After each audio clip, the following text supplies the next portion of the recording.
They just announced the biggest individual honor in world football. And something about this lineup doesn't add up. There's a goalkeeper on this list most casual fans have never heard of, ahead of a man who set a World Cup record for the longest scoreless streak ever. There's a young player award winner who somehow isn't even in the final 11. And there's a name missing from the attack that has half the internet arguing right now. Fans around the world just voted on the official best she of the 2026 World Cup, and depending on who you ask, they either nailed it or completely embarrassed themselves. By the end of this video, you'll know exactly which one it is, because we're going through every position, every name, and I'll show you the stats that either back these picks up or blow a hole right through them. Stick around, because the goalkeeper alone is going to make you question everything. Before we go further, welcome to Goal Verdict.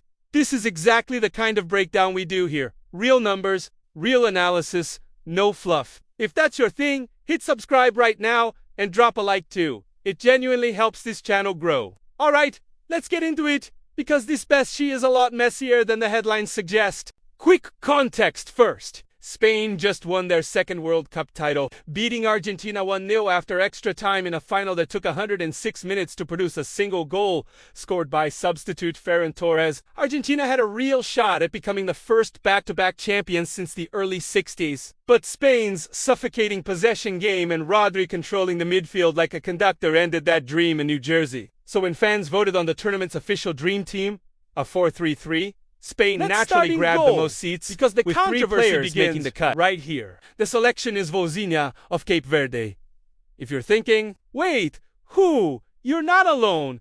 And that's honestly the whole story. Cape Verde had one of the great underdog runs of the tournament, and their goalkeeper was a big reason why. But here's the problem. The official Golden Glove, the actual award for best goalkeeper, didn't go to Vozinha. It went to Spain's Unai Simon, who posted 7 clean sheets in 8 matches and set a tournament record for the longest streak without conceding. So the man with the statistically best goalkeeping run of the tournament isn't the one in the fan-voted best she. That's a direct contradiction between the official award and the official team. My onestaki, this is emotion-beating performance. Vozinha she run was magical, but it tells you these fan votes are driven by narrative just as much as numbers. Now the back line, and this is where I think the voters mostly got it right. Pedro Porro and Marco Corella hold both full-back spots for Spain, functioning almost like auxiliary wingers while still tracking back with real discipline. In the center, de Upamecano of France and Lisandro Martinez of Argentina, both from teams that didn't reach the final, which says a lot about how undeniable their performances were.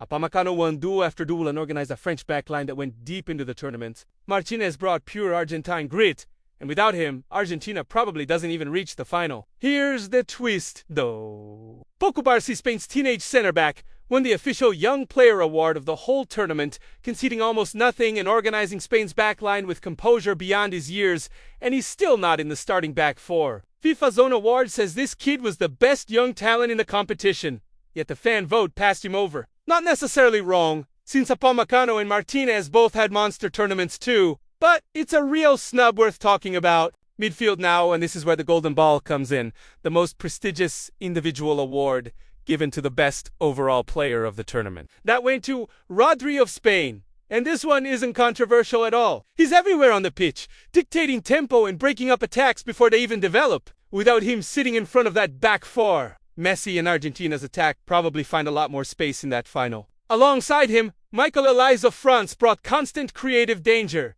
And Jude Bellingham of England quietly had one of the best individual tournaments of anyone this summer.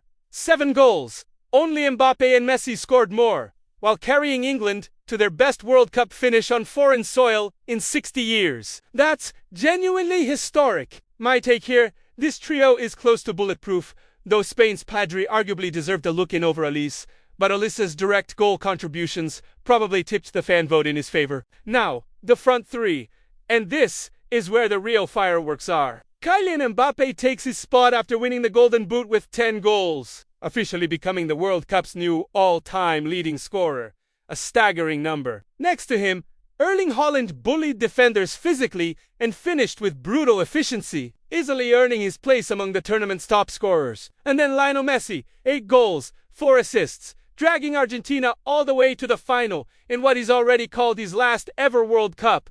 Even in defeat, he was still the most dangerous creative force on the pitch for long stretches, forcing Argentina's whole defensive shape to be built around stopping Rodri specifically.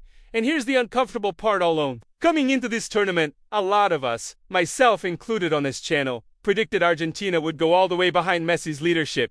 That didn't hold up. Spain's tactical discipline and depth across every position, plus Rodri's midfield masterclass, made the difference. 20 shots to 3 in Spain's favor tells you how one-sided that final really was. One name a lot of people expected to see and didn't. Lamine Yamal, he was arguably Spain's most electric attacking weapon for stretches, and his free kick in the final almost won it in regulation, depending on who you ask.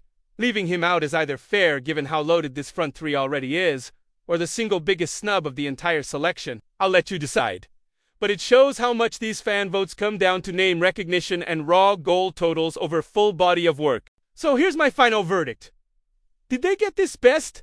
Right? Mostly yes, but with real cracks underneath. The attacking picks are basically indisputable, backed by cold numbers. The midfield trio is close to perfect. But the goalkeeper pick directly contradicts the tournament's own official award, and Cubarsi's absence, despite winning Young Player of the Tournament, is a genuine head-scratcher that deserves way more attention than it's getting. This is exactly why you can't trust a headline or a highlight reel alone.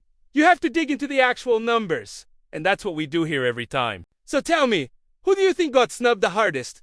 Cubarsi, Yamal, or someone else entirely? Drop it in the comments. I read every single one. And if you enjoyed this breakdown, make sure you're subscribed to Goal Verdict, because more predictions, comparisons, and post-match breakdowns are coming very soon. I'll see you in the next one!